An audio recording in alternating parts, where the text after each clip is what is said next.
slow. The footsteps stopped the second he turned off his flashlight. For a few seconds, the woods became completely silent. No wind, no insects, nothing. Then something moved behind the trees to his left. Not running, not hiding, just watching. And according to him, that was the moment he realized the sounds following him for the last 20 minutes were never random. They were matching his pace, one step at a time. Tonight's stories come from isolated forests, hunting trails, and remote campsites where people slowly realized they were not alone. And in every case, the scariest part wasn't what they saw. It was how long they had been watched before noticing it. A few years ago, one of my friends invited me on a weekend trip to a remote cabin in northern Idaho. It belonged to his uncle, who mostly used it during hunting season, but the place stayed empty most of the year. At first, it sounded perfect. No cell service, no nearby roads, just woods for miles. There were 4 of us total.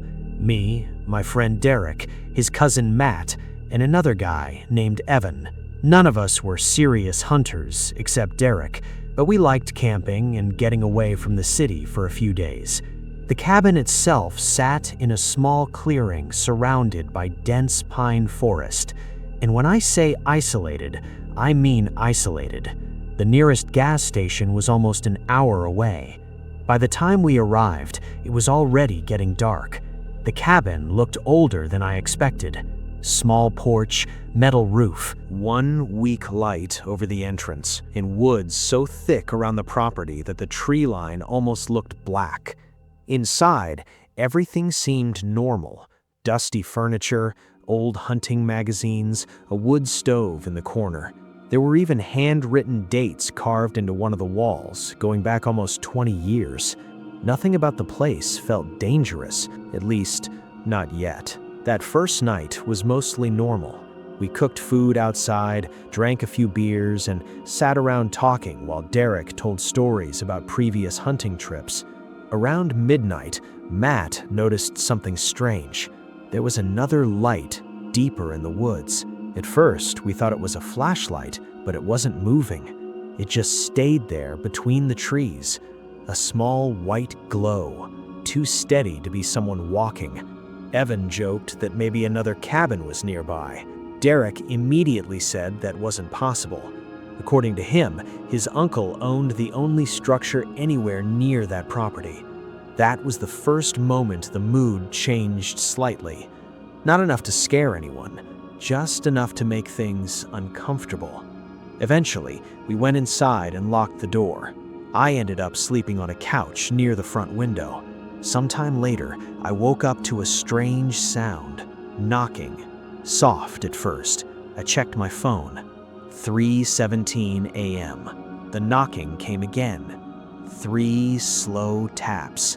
I remember lying there completely still, trying to figure out if the sound was coming from outside or somewhere inside the cabin itself.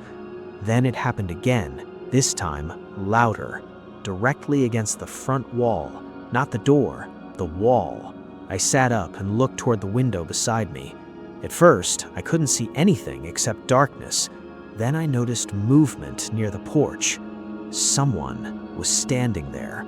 I froze immediately. The figure wasn't moving. It looked like a man wearing dark clothes with his hood up. I couldn't make out his face. For a few seconds, I honestly thought maybe it was Derek messing around. But then I realized something. The figure was too tall and completely still. No shifting, no pacing, nothing. Just standing there, facing the cabin. I quietly got up and woke Derek. The second he looked outside, his expression changed completely. Not confused, not tired, worried. He immediately whispered, "Don't turn on the porch light." That sentence scared me more than the figure itself, because he sounded like he already had a reason. The others woke up after hearing us whispering. By then, the figure had moved. not away from the cabin, closer. Now it was standing near the truck parked beside the porch, still completely silent. Evan finally shouted through the window asking who was out there. No answer. The figure slowly turned its head toward the window, then stepped behind the truck and disappeared. Derek grabbed a flashlight and opened the front door before anyone could stop him. The cold air outside hit immediately. The woods were dead quiet. He swept the flashlight around the clearing. Nothing. No footsteps, no movement, no sound. But then, Matt pointed toward the truck. Someone had dragged their fingers through the dirt across the side of it. Long lines, like they wanted us to notice them. That was enough for me. I said we should leave immediately, but Derek kept insisting it was probably someone trying to scare us. Maybe another hunter, maybe somebody camping illegally nearby. Logically, that explanation made sense. So, against my better judgment, we stayed. Big mistake. The next morning, things felt normal again. Sunlight changes everything in the woods. Fear suddenly feels stupid in daylight. We spent most of the afternoon hiking an old trail behind the cabin. That's when we found something none of us expected. About half a mile into the woods, we came across a small campsite hidden between the trees. Not abandoned, recently used. There were empty food cans, fresh ashes, and a blue tarp tied between branches. But what bothered me most was the chair. It faced directly toward the direction of the cabin, like someone had been sitting there, watching it. Nobody said much after that. We headed back before dark. In that entire walk back, I kept feeling like someone was following us just outside the trees. Not close enough to see, just close enough to hear occasionally. One footstep, then silence. Another step, then nothing again. That night, Derek finally admitted something. His uncle stopped staying at the cabin alone years earlier. Apparently, he once found someone sleeping inside his shed while he was out hunting. After that, strange things started happening around the property. Missing supplies, doors left open, footprints around the cabin at night. His uncle thought someone had been living in the woods nearby for months, maybe longer. Around 1 a.m., the power inside the cabin suddenly shut off. Everything went black. The silence afterwards felt wrong, like the woods themselves were waiting. Then came the sound. Footsteps, slow, circling the cabin. Crunch, crunch, crunch. Nobody spoke. We just listened. The footsteps stopped directly outside the front door. Then something lightly scratched across the wood, very slowly, like whoever was outside wanted us to know exactly where they were standing. Matt grabbed one of the kitchen knives. Evan kept staring at the window, and Derek quietly chambered around into his rifle. Then, 3 knocks hit the front door, evenly spaced. Nobody moved. Another 3 knocks followed, this time harder, and right after that, a voice spoke from outside. Very calm, very quiet. Your truck's tire is flat. Every hair on my arm stood up because none of us had mentioned the truck, and whoever was outside should not have been able to see it clearly from where they were standing. Nobody answered. For almost a full minute, nothing happened. Then the footsteps slowly moved away from the porch. A few seconds later, we heard movement near the side of the cabin, then behind it, then farther into the woods. We left before sunrise, and when we walked outside, the front passenger tire of Derek's truck had been completely slashed. Not punctured, slashed, deep enough that the rubber was hanging apart. But that wasn't the worst part. Written across the dust on the driver's side door were 4 words: "I know you're awake." About 2 years ago, I took a seasonal job working fire watch in Central Oregon. It wasn't exactly a ranger position. My job was mostly maintaining equipment, checking remote access roads, and staying at a small lookout station during high-risk wildfire weeks. The station sat on top of a ridge, surrounded by miles of forest. No nearby towns, no traffic, no lights at night, Just trees, endless trees. Most of the time, the isolation actually felt peaceful. During the day, I'd monitor radio updates, clean equipment, and occasionally hike nearby trails, checking for fallen branches or blocked paths. At night, though, the place felt completely different, especially after midnight. The tower itself was small. One room, windows on all sides, a narrow staircase leading down to the ground. And because the tower sat so high above the forest, you could hear sounds traveling from incredibly far away. Sometimes coyotes, sometimes distant engines, sometimes you couldn't identify at all. For the first few weeks, nothing unusual happened. Then one night, around 2 a.m., I noticed a light moving through the trees below the ridge. At first, I assumed it was another ranger vehicle, but something immediately felt wrong. The road leading up to the tower had been locked since sunset, and this light wasn't moving like headlights. It was slower, uneven, almost like someone walking with a flashlight. I watched it for maybe 5 minutes. The light kept stopping, then moving again, stopping, moving, gradually getting closer to the tower. I radioed another station asking if anyone else was supposed to be in the area. Nobody was. They told me it was probably a hunter or camper who wandered too far off trail. That explanation made sense until the light suddenly shut off. Not faded, not turned away, just gone, like someone intentionally killed it.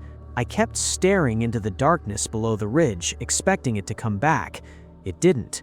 Eventually, I convinced myself I was overreacting. That lasted about 10 minutes. Then, I heard footsteps on the stairs below the tower. Slow, metal steps creaking one at a time. At first, I actually felt relieved because footsteps meant it was probably just a person needing help, maybe lost, maybe injured.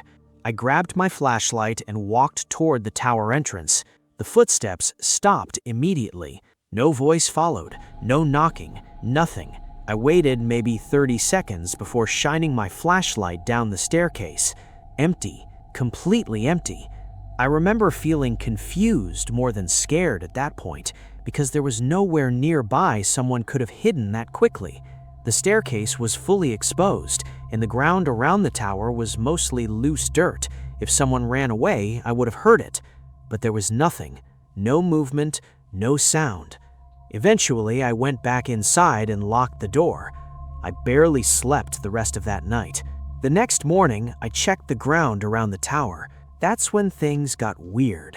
There were footprints everywhere, not animal tracks, boot prints, dozens of them, circling the base of the tower, some leading toward the stairs, some leading away into the woods. But what bothered me most was realizing there weren't multiple people. It was the same boot pattern repeated over and over, like one person had been walking circles around the tower for hours. I reported it later that day. The ranger I spoke to told me remote camps and trespassers weren't uncommon. Sometimes people hid out in national forest areas for weeks. Again, logical explanation, still unsettling. That night, I kept every outside floodlight on. Nothing happened for most of the evening. Around midnight, heavy fog rolled through the forest below the ridge. Within minutes, visibility dropped hard. The woods disappeared completely. The tower suddenly felt like it was floating in darkness. That's when the radio crackled. At first, it sounded like static, then breathing, slow breathing. I immediately grabbed the receiver and asked who was transmitting. No answer, just static again. Then one sentence, very distorted. "Can you see me?" I remember my stomach instantly dropping because the voice didn't sound like normal radio interference. It sounded close, like someone whispering directly into the microphone. I kept trying to raise another station. Nothing came back except static. Then, the floodlights outside shut off all at once, every single one. The tower went black except for the dim emergency lantern inside, and almost immediately after the lights died, I heard movement below the tower again. Not footsteps this time. Scraping, like someone dragging something across the staircase railing while climbing upward. Slowly, deliberately. I locked the tower door and backed away from it. The scraping kept getting closer, then stopped directly outside. I could hear breathing on the other side of the door. Not loud, but close enough that there was no mistaking it. I grabbed the emergency flare gun they kept near the radio desk. My hands were shaking so badly I almost dropped it. Then came 3 knocks against the door.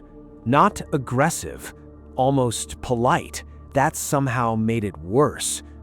A voice spoke next, calm, male. "You've been watching me all week." I didn't answer. The person outside lightly laughed after a few seconds. Not loud, just enough to hear through the door. Then silence. Complete silence.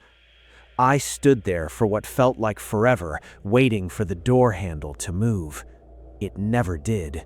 About 10 minutes later, another ranger finally answered my radio call. The second I heard another human voice, I almost felt dizzy from relief. I explained everything happening as fast as I could. He told me deputies were already heading toward the tower. Apparently, they'd received another report earlier that week about someone illegally camping near old service roads in the area. I stayed inside with the flare gun pointed at the door the entire time.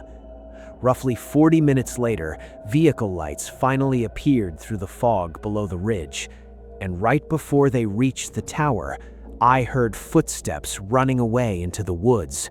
Fast, heavy, then gone. Deputies searched the area for almost 2 hours. They found a hidden campsite about a mile from the tower, buried deep in the trees. Inside were food wrappers, empty water containers, old batteries, and pages torn from fire safety maps. One of the deputies later told me something quietly before leaving. They found photographs, printed photos, pictures of the tower taken from the woods at night. Some were extremely close, close enough that they could see me inside through the windows. I quit that job 3 weeks later, and even now, whenever I see fire lookout towers in the middle of nowhere, I think about how exposed those places really are after dark, especially when someone down below is already watching. They realized someone had been watching their campsite all night after finding a chair placed in the woods facing directly toward their tent. Back in 2022, my younger brother convinced me to go on a 3-day backpacking trip in western Montana. Normally, I avoid stuff like that. I like camping. I do not like being 10 miles away from the nearest road with no signal. But he had been planning the trip for months and eventually wore me down. There were 3 of us total: me, my brother Tyler, and his friend Mason. The trail we chose wasn't popular anymore because part of it had been damaged by storms years earlier, which honestly sounded great at first. Less people, more privacy. That was the mistake. The hike in took almost 6 hours. By the time we reached the old campsite area near a dried creek bed, the sun was already dropping behind the mountains. The place itself looked abandoned. Not naturally abandoned, suddenly abandoned. There was an old fire pit, pieces of broken folding chairs, rusting food cans half buried in dirt, and the remains of what looked like an old wooden sign snapped in half near the trees. Tyler thought it looked creepy. Mason thought it looked perfect. We set up camp anyway. For the first few hours, everything was normal. We cooked dinner, talked, listened to music quietly from Tyler's speaker. At one point, I remember noticing how unbelievably silent the woods were around us. No birds, no insects, nothing. Just wind moving through trees. Around midnight, Mason realized something strange. One of our backpacks was missing. At first, we thought he left it farther up the trail. Then Tyler found it about 30 yards away near the tree line. Unzipped, nothing stolen, just moved. We laughed it off, barely. Then Tyler noticed footprints nearby, boot prints, fresh, heading into the woods. The weird part was they didn't match any of ours. The tread pattern was completely different. Mason immediately assumed another hiker passed through camp while we weren't paying attention. Reasonable explanation, except for one problem. The footprints only went toward the woods. None came back out. That sat in the back of my mind the rest of the night. Around 2 a.m., I woke up freezing cold. The fire had died completely. For a few seconds, I just stayed inside the tent listening. That's when I heard movement outside. Very slow footsteps circling camp. Crunch, crunch, crunch. At first, I thought one of the others was awake. Then I realized both Tyler and Mason were still asleep beside me. The footsteps continued, not approaching, just circling, slow enough that whoever it was clearly wasn't trying to hide the sound. I quietly unzipped the tent a few inches and looked outside. Nothing, just darkness between the trees. Then the footsteps stopped completely, right beside the tent. I froze instantly. I could actually hear breathing outside. Slow, heavy, close enough that I thought someone was standing inches from the fabric. I didn't move, didn't speak, neither did whoever was outside. Almost a full minute passed like that. Then, suddenly, running footsteps exploded through the campsite. Fast, violent, something sprinted between the tents and disappeared into the woods. Tyler woke up immediately, yelling. Mason grabbed a flashlight and pointed it toward the trees. Nothing there. But one thing immediately stood out. Our cooler had been dragged halfway across camp, and one of the folding chairs was missing. None of us slept after that. The second sunlight came up, we decided to leave early. Nobody argued. While packing, Tyler found something near the fire pit that made the situation feel much worse. A pile of small stones stacked carefully beside a tree, and sitting on top was the missing folding chair, facing directly toward our tents, like someone had been sitting there watching us overnight. That completely changed the mood. We packed in silence after that. The hike back started normal enough, fast pace, minimal talking, everybody wanting to reach the parking area before dark. About 2 hours into the hike, Mason suddenly stopped walking. He asked if we heard that. At first, I didn't hear anything. Then it came again. Footsteps behind us, far back on the trail, but matching our pace. When we walked faster, the footsteps sped up too. When we stopped, they stopped. Nobody said what we were all thinking, but the fear started becoming obvious. We kept moving. The footsteps continued for nearly 20 minutes, always distant, never close enough to see. Then Tyler turned around quickly with his flashlight. For maybe 1 second, I saw someone between the trees. Tall, dark jacket, standing perfectly still, then gone. We started moving faster after that, not running yet, but close. Eventually, we reached a narrow section of trail, surrounded by dense woods on both sides, and that's where everything escalated. A loud crack suddenly echoed behind us, like a branch snapping. Then another, closer. This time, there was no mistaking it. Someone was moving toward us through the trees, fast. Mason immediately shouted that we needed to run, so we did. None of us cared about staying calm anymore. We just ran, backpacks slamming against our shoulders, branches hitting our faces, footsteps crashing somewhere behind us through the woods the entire time. I remember hearing Tyler yell that whoever it was sounded close, really close. At one point, I looked back. I wish I hadn't, because for a split second, I actually saw him. A man pushing through the trees, parallel to the trail, dirty clothes, something long in his hand. maybe a stick, maybe not. What scared me most wasn't how he looked. It was the expression on his face. He looked excited, like this was fun for him. We ran nearly the rest of the way back to the trailhead. By the time the parking area finally came into view, all three of us were exhausted. But the second we reached the cars, everything went silent again. No footsteps, no movement, nothing. We threw our gear into Tyler's SUV and locked the doors immediately. For a moment, none of us even spoke. Then Mason looked toward the woods and quietly said, "There, standing just inside the trees, was the same man, watching us, completely motionless. Even from that distance, I could tell he was smiling." Tyler started the SUV so fast, he nearly stalled it.